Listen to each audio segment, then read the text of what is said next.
governo federal aplicou recentemente um ajuste fiscal bastante criticado pelos movimentos sociais. Para compreender o atual momento em que vive o nosso país, precisamos refletir sobre alguns fatos históricos. Está no ar Café e Política. Por mais de 25 anos, a economia do Brasil ficou estagnada. Na década de 80, a nação foi imobilizada pela dívida externa. Na seguinte, com a ampliação da agenda neoliberal, não tivemos crescimento. Nossa dívida pública, que inclui gastos internos e externos do governo, dobrou entre 1994 e 2002, passando de 30% para 60% do produto interno bruto. Esse foi um período de grandes privatizações, sem que tenha ocorrido melhora na segurança, saúde e educação. Em meados de 2000, durante a presidência de Lula, nosso país voltou a crescer. O aumento das receitas governamentais contribuiu para a melhoria das contas externas e internas. A melhor articulação entre as políticas econômicas e sociais ajudou na redução da miséria extrema. Em 2008, o sistema capitalista enfrentou sua maior crise financeira internacional, desde a Grande Depressão de 29. Mas a irracionalidade parece tomar conta da política norte-americana. O desemprego alcançou altas taxas em países como Espanha, Inglaterra e Alemanha. Os Estados Unidos viveram crises bancária e imobiliária. Contudo, no Brasil, o aquecimento do mercado de trabalho se desenvolveu, o que levou economistas a classificarem a situação do país como de pleno emprego. O ex-presidente Lula optou por investimentos sociais, como o PAC e Minha Casa Minha Vida, e na indústria brasileira, nas áreas de construção, petróleo e gás, entre outros. Em 2014, 2 projetos principais concorreram ao comando do país. De um lado, o projeto neoliberal, liderado pelo senador mineiro Aécio Neves, do PSDB. Do outro, o projeto liderado pelo PT, que vinha por 3 governos seguidos comandando o Brasil. Democraticamente, venceu a petista Dilma Rousseff, reeleita com mais de 50 milhões de votos. Contrariando o projeto que venceu nas urnas, a política econômica defendida pelo PSDB parece não ter sido derrotada. Em 2015, Dilma nomeou como ministro da Fazenda Joaquim Levy, responsável pelo atual ajuste fiscal. O ministro é doutor em economia pela Escola de Chicago, reconhecida por desenvolver o pensamento neoliberal. Para suportar as despesas públicas. Crise econômica, recessão ou crescimento?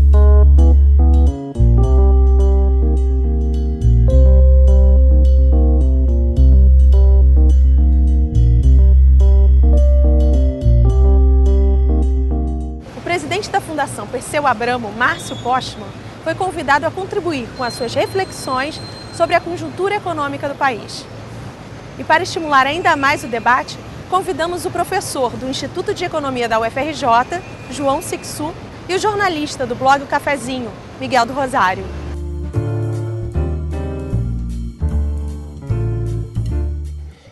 Bom, gente, olha só, nós estamos indo para o terceiro debate que nós temos chamado de Café com Política. Nós hoje vamos debater, discutir a questão política, a questão econômica, e vamos também colocar a economia dentro da política. Nossa intenção com esses debates tem sido, da nossa pequena contribuição, nossa modesta contribuição, para o entendimento, para decifrar o momento que nós estamos vivendo.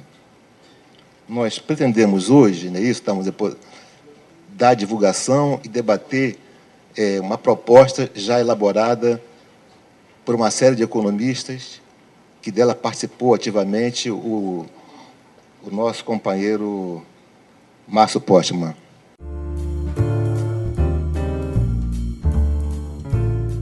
Bom, eu vou aqui, na verdade, buscar fazer uma reflexão, buscando explorar um ângulo de análise mais profundo do que, de certa maneira, tentar responder à questão de natureza econômica e política que nós estamos vivendo hoje, a questão da recessão e, de certa maneira, as dificuldades do início desse segundo mandato do governo da presidenta Dilma. Vou fazer isso, ainda que o tempo seja bem pequeno, no sentido de aprofundar o que eu acho importante, mas eu vou, na verdade, trazer alguns elementos para que nós possamos refletir de forma coletiva e não vamos, a meu modo de ver também, encerrar esse debate a partir desta contribuição. Pelo contrário, eu gostaria de colocar um outro enfoque, porque parto do pressuposto que há uma certa superficialidade na análise da situação ao qual nós nos encontramos. Essa superficialidade decorre, de um lado, da ditadura do curto-prazismo, ao que nós todos hoje estamos submetidos, ou seja, as opções pelo curto-prazismo, que é uma necessidade dos mercados especulativos, como é o caso do financeiro e do bursátil, impregnaram o comportamento de atores políticos, do governo, das empresas, dos sindicatos, dos indivíduos de maneira geral. Mas, infelizmente ou felizmente, empresas, governos, indivíduos, não tomam suas decisões no curto prazo. Pelo contrário, as decisões nossas, de casar, de ter filhos, são sempre, na verdade, decisões que conversam com o médio e longo prazo. As empresas, simultaneamente, decisões de investimento nunca são tomadas no calor da discussão, porque elas, na verdade, implicam colocar em risco a trajetória da empresa pregressa em relação às decisões de investimento ou não investimento. E governos, obviamente, isso também se reflete na situação que, por exemplo, a presidência da República, os governos de estados e prefeitos são eleitos para 4 anos de mandatos e não para 1 ano, 1 mês, Então, essa contribuição que eu quero fazer, ela se divide em 2 partes, A primeira é o entendimento a respeito dos sinais de esgotamento do ciclo político constituído pelo alto na transição da ditadura militar para a democracia. Eu quero aqui, na verdade, explicitar o esgotamento do que começa um ciclo da nova república. A nova república está, de certa maneira, constrangida, por trajetórias de 30 anos de política que não foram superadas em função de uma transição, como é a tradição brasileira, as transições políticas são sempre pelo alto, e as reivindicações da população, dos de baixo, não são reveladas, não são atendidas. Então, eu quero explorar um pouco mais isso, essa situação que nós estamos vendo hoje de esgotamento de um ciclo que se iniciou com a nova república, na transição transada, como alguns cientistas políticos preferem, da ditadura para a democracia. E o segundo item que eu quero aqui explorar diz respeito às limitações dos governos populares iniciados a partir de 2003, frente à crise do neoliberalismo. Nós tivemos uma crise do neoliberalismo no final do século passado, com o governo do Fernando Henrique, em 99 a 2002, tá certo? E se partiu de um pressuposto que seria uma crise terminal do neoliberalismo. E, na realidade, fomos convivendo com o neoliberalismo, e o neoliberalismo hoje se apresenta como uma alternativa cada vez mais viável para dar sequência ao Brasil de hoje. Então, são essas 2 hipóteses, evidentemente, que eu quero aqui explorar para obter aqui dos amigos uma boa discussão, se é que tem alguma consistência que eu vou apresentar aqui. Nós iniciamos os anos 80, portanto, há 35 anos atrás, tendo como um bom documento que refletiu aquele momento, que foi um documento feito pelo então PMDB, na época, na transição do antigo MDB para o PMDB, um documento, obviamente, insuperavelmente superior ao que ontem, o PMDB lançou, né? Um documento chamado Esperança e Mudança, que foi construído por um conjunto importante da intelectualidade do Brasil naquele momento, e esse documento ele é norteador, no fundo, para dois aspectos. O primeiro, uma forte crítica à recessão que o último governo da ditadura estava fazendo, isso em 81, 83, uma recessão provocada pelo ministro da Fazenda, Delfim Neto, né, que na época era do PDS, né, hoje do PMDB, mas, enfim,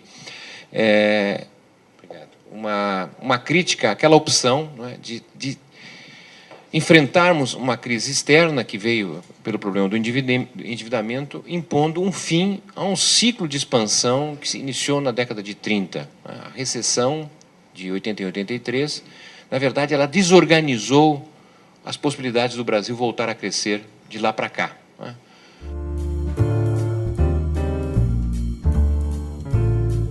Nós transitamos de um sistema político bipartidário, que foi o da ditadura, a Arena e MDB, para um sistema multipartidário. Precisaria entender por que saímos de um país que tinha 2 partidos, se é que dá para dizer assim, para um país com 35 partidos, sem que os partidos tenham credibilidade.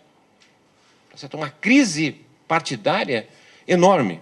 A esquerda está sendo atacada, mas os partidos de direita e de ultra-esquerda também perdem credibilidade.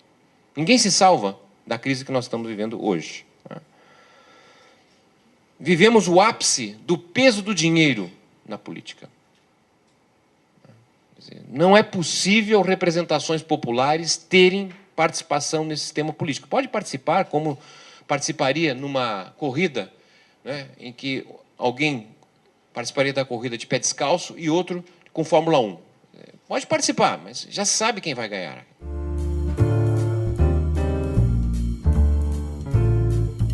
Esta maioria construída em 2002, né, deu a vitória aos governos do PT, mas, ao mesmo tempo, impôs a ele uma camisa de forças. Dizendo o seguinte, olha, tudo que for feito para repor o que repomos tem o nosso apoio, mas sem reformas. Sem reformas no capitalismo. Porque qualquer reforma dificilmente terá o apoio de uma maioria para viabilizar. Me lembro de 2003, o presidente Lula, reunido com todos os governadores, apresentaram ao presidente Sarney uma proposta de reforma tributária, que nem era grande coisa, para dizer bem a verdade, mas era ali o consenso possível, e até hoje essa reforma está lá, em algum lugar, que não foi tocada.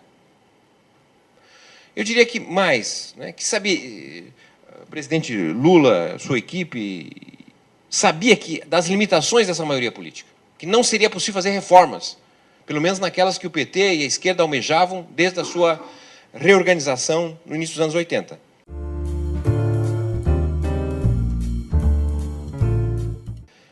Deixo aqui, não é, esses 2 elementos para reflexão. O esgotamento do ciclo político iniciado na transição da ditadura para a democracia, porque senão a gente não entende por que um país que tem mais de 500 anos de história não tem 50 anos, tem apenas 50 anos de democracia. Por que a ditadura, por que o autoritarismo prevalece nesse país? Os problemas nossos da organização num quadro de regime democrático. E, segundo, as limitações dos nossos governos populares democráticos, a partir de 2003, frente à crise neoliberal. Quer dizer, o mau entendimento da crise que o neoliberalismo se expressou ali nos inícios dos anos 2000, a forma de conviver com isso, né, nos dá hoje o desafio maior nosso é a regressão que pode vir com as forças do neoliberalismo. Porque o que está em jogo aqui não é o ajuste fiscal, tudo bem, isso é uma parte, mas conjuntural. O problema maior é desconstituir a Constituição de 88. O quadro aqui não é café pequeno. Lembrando o cafezinho. Muito obrigado.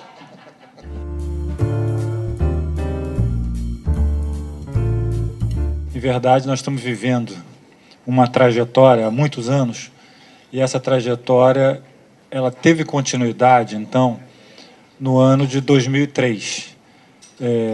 Então, conforme eu estava mencionando, só para lembrar a equipe econômica de 2003 era Meirelles e Palocci. E todo o projeto era o projeto de continuidade. Eu, inclusive, uma vez jantei num jantar, fiz um jantar, me convidaram para um jantar em São Paulo, e me falaram o seguinte, ó, nesta mesa aqui, nós convidamos Armínio Fraga para continuar à frente do Banco Central. Infelizmente, ele não aceitou. Então, o projeto era um projeto de continuidade. E em 2003, 2004, 2005 e início de 2006, esse projeto teve continuidade e não teve resultados.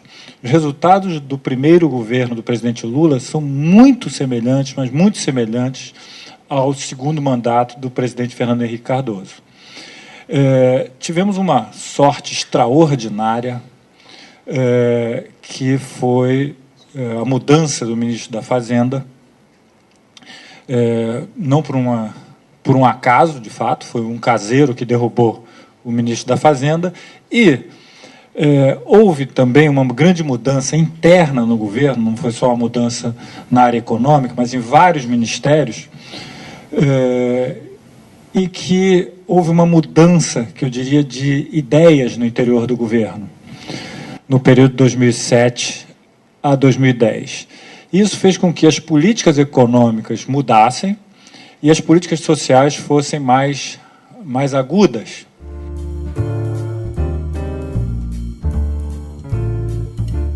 Nesse período de 2011 a 2014, foram mudanças mais estruturais do projeto. Realmente não foram feitas. E eu até desconfio que fazer mudanças estruturais, tendo à frente uma reeleição, não era uma boa opção política. Mas depois que a reeleição já foi feita, aí pode-se fazer, mudanças estruturais podem ser feitas, como as mudanças recentes, com seguro-desemprego, abono salarial, benefícios da Previdência Social e, diria, encolhimento de todos os programas sociais. Há uma crítica hoje, que eu considero muito leve, eu diria que incorreta até, que é uma crítica concentrada ao ministro Levi e à política econômica. Na verdade, essa política econômica foi decidida pela Presidência da República. O ministro foi escolhido de acordo com aquela política. Foi escolhido o ministro para implementar aquela política. Não foi escolhido um ministro e o ministro escolheu a política e implementou. Isso é um equívoco completo pensar dessa forma. Na verdade, o que aconteceu foi uma decisão de continuidade de uma política econômica, de agravá-la, de um modelo econômico, e aí se convidou o ministro mais adequado para se fazer esta política. E não é só a política econômica que está errada. A política econômica e todas as políticas sociais estão no caminho errado. E governo faz, basicamente, política econômica e política social. Faz outras coisas? Faz. Mas o resto é um pouco de detalhe na governança de um país. E eu diria que a política social parece que está no caminho certo, mas está no caminho errado. Assim, política social não é só Minha Casa Minha Vida, não é só Bolsa Família. É saúde, educação, saneamento. Em todas essas áreas há encolhimento e, na verdade, redirecionamento dos projetos.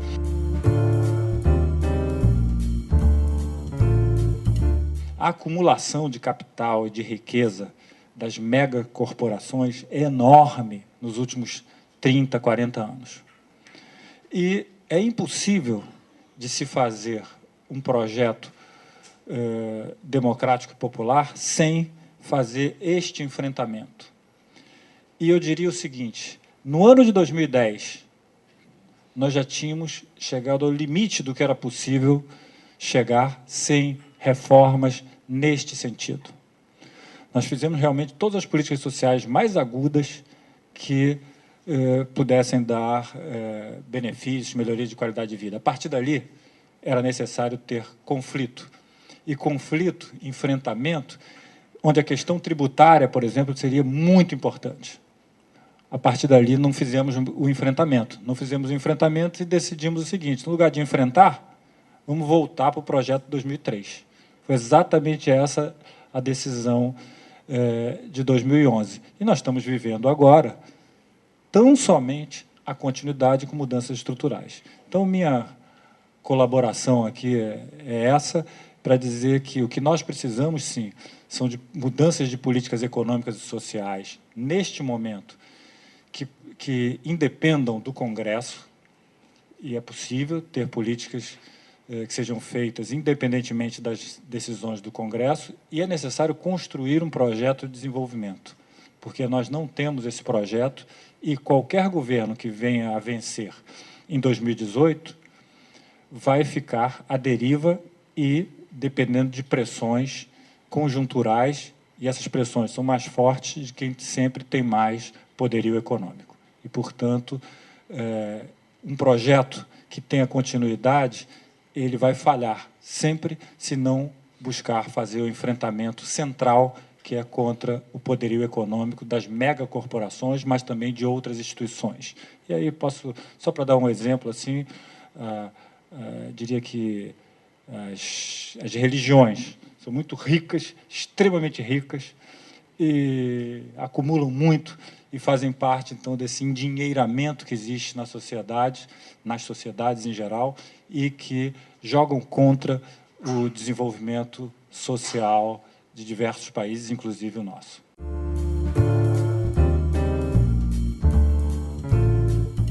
Eu acho que o problema central é a política, porque a questão da economia, a gente tem 1000 críticas ao governo, à sociedade. Inclusive, a palavra crítica, ela tem a mesma raiz da palavra crise, da palavra critério. Todas essas palavras vêm do grego crisis. Crisis quer dizer justiça. A crisis, a raiz da palavra crise, é uma das palavras mais antigas da nossa língua, das línguas indo-ocidentais. E crítica é aplicar justiça. Então, eu acho esse um conceito bonito. E todos esses problemas, eles estão submetidos à questão política, porque, por exemplo,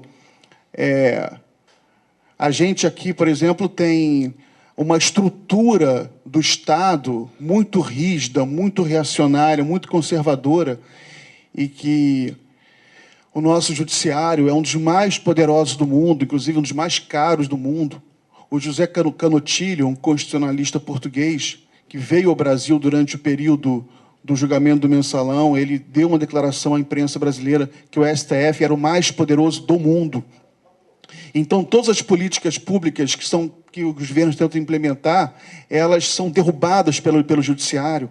Agora, o prefeito de São Paulo, Haddad, ele está num embate lá também. O MP, o Ministério Público brasileiro, que também é o mais poderoso do mundo, ele está tentando impedir o prefeito de abrir a Avenida Paulista.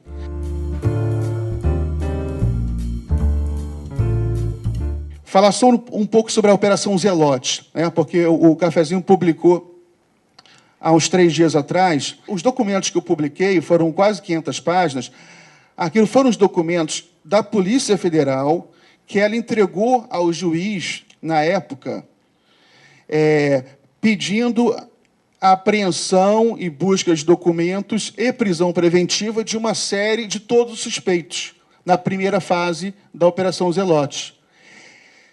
E o juiz não deixou prender ninguém, não deixou que ninguém, não autorizou praticamente nada.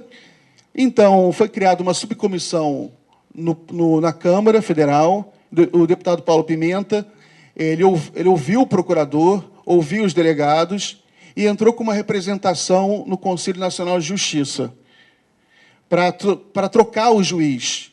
Agora, o que o Paulo Pimenta achou que era uma jogada genial, trocar o juiz, se revelou uma grande burrada, porque aí o judiciário falou, vocês não gostaram do juiz, então vamos botar uma juíza agora ativista do Revoltados Online para vocês verem. Então, trocou o juiz e aí botou uma juíza radicalizada. Ou seja, foi um erro também, um erro. O Paulo Pimenta cometeu um erro e a gente cometeu um erro porque a gente também não entende o processo do judiciário.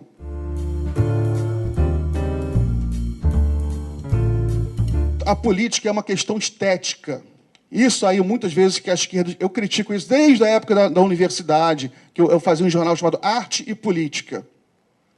A esquerda, ela esqueceu essa lição, a lição mais importante.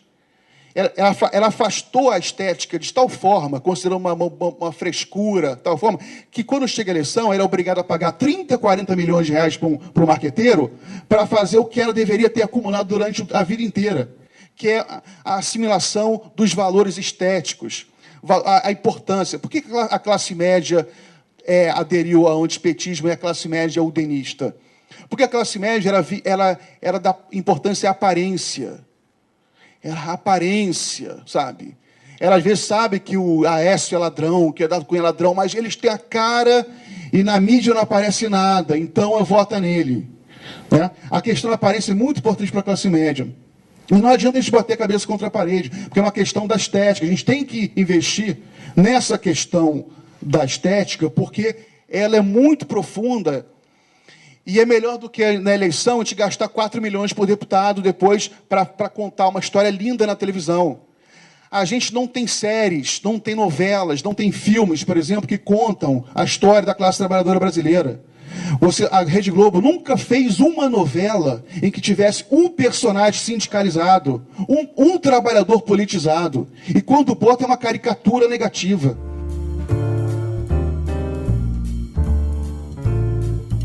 E quando a gente fala da questão econômica, é impossível não falar da questão política e o momento que a gente vive. E essa solução para a crise está muito distante, e, ao meu ver, o conflito é inevitável. Quando a gente fala nessa falta de debate, na redução de maioridade penal, isso é fato que está acontecendo.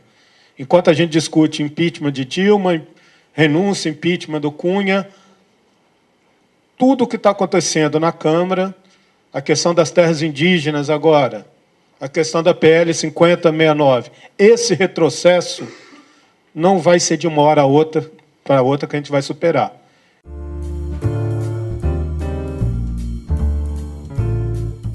É ou não é necessário o ajuste fiscal? É necessário conjunturalmente ou há outras possibilidades?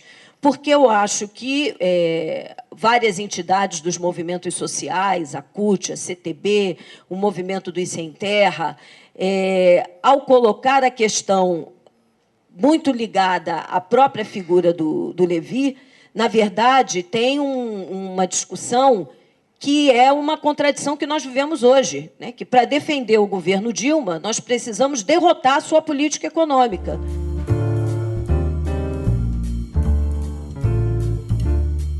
Esse tema do projeto nacional, eu acho que é um tema estimulante, eu acho que é ele que pode nos ajudar a organizar a maioria. Né? O próprio Pedro perguntou, mas vem cá, qual é a saída que vocês não apresentaram? Você quer uma saída teórica, abstrata? Tem várias. Nós acabamos de fazer uma proposta que reuniu aí quase 200 economistas. Tem saída. Mas a questão é a seguinte, tem maioria política para fazer isso? Porque senão nós caímos na esquerda dos anos 60, né, que ofereceu uma proposição de reformas que nós jamais ousamos tocá-las, que foi apresentada lá no governo avançado de João Goulart. Reformas de base, né, reforma agrária, educacional, bancária, estavam ali todas as reformas que o Brasil precisava fazer. O problema é que você fez um projeto de reforma sem base política. Certo? E a radicalidade do PTB, naquela época, afastou o PSD. Né, o PSD que não é do Kassab, né, mas era do Juscelino Kubitschek.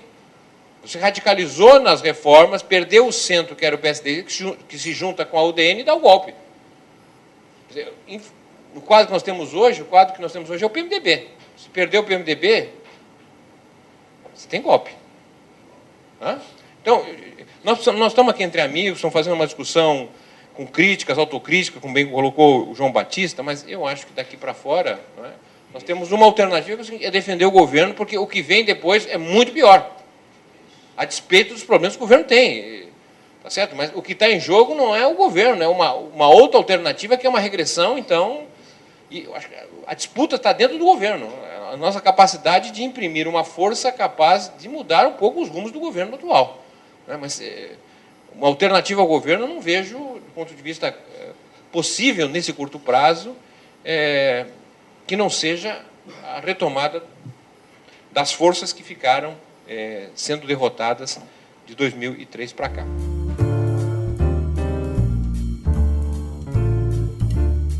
O Postman até falou, a pessoa vota no presidente por 4 anos. Ela não vota porque ela ama, ela é apaixonada pela Dilma, adora o projeto, adora o PT. Ela faz uma avaliação, não, é um ou outro, então vai nele. Mas, passada a eleição, ela passa a criticar a Dilma como ela quiser, ela tem essa liberdade. Aí vai o pesquisador e fala, você gosta da Dilma? Não. Então tem que derrubar a Dilma. Não é assim que funciona a democracia. Então, o sistema de pesquisa está errado. Ele beneficia, fica na mão da mídia, porque quem tem o Instituto de Pesquisa é a Folha e a Globo, que é o Ibope, ele está na mão da Globo. Agora, se você perguntar para o povo, não, você gosta da Dilma? Não. Aí você não gosta porque você queria que ela fizesse um ajuste fiscal mais forte ainda? Você queria que ela aumentasse? Não é isso. As pessoas não estão avaliando bem a Dilma justamente porque ela está implantando o programa do adversário. Isso aí não é transmitido para a população. Entendeu? Então, você vende a opinião pública que você deve derrubar a Dilma porque ela é mal avaliada, só que você não vende a razão principal dela. A razão principal, que ela não está implantando um programa de campanha, ou seja, o programa dela, porque ela é pouco Dilma e muito Aécio.